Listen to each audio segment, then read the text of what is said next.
Hi friends, so I am going back to Kankal to my native place and he is my godfather, Subhash Sawant. तर अचानक म्हाका वचूंक पडलें गांवांक तर हांवें बस बूक केलेली sleeper Rameshwari Vakola Santacruz to direct Kankavli.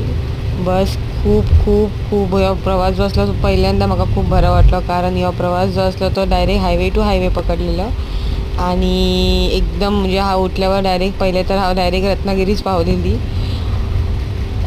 आणि थंयसर खूप पाऊस असलेला मुंबईत तरी ॲटलिस्ट कमी असलेलो पाऊस पण रत्नागिरीपासून जो पाऊस लागा असलेलो ते हळूहळू जरी वच वचा असलेली पण खूप खूप एकदम बरें वाटा असलेले कारण आजूबाजू खूप थंडगार वातावरण चालू असलेले.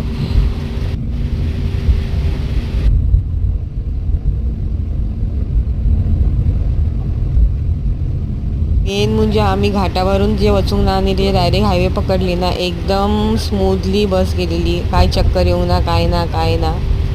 हां थोडी बस लेट झालेली 11 वाजता हांव पावलेली कणकवली.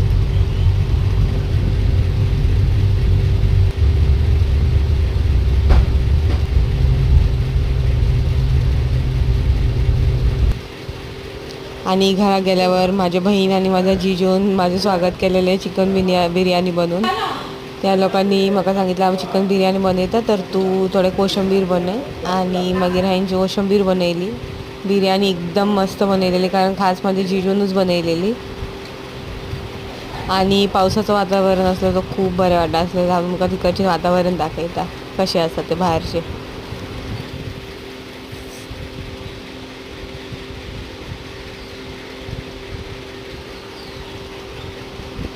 Okay bye.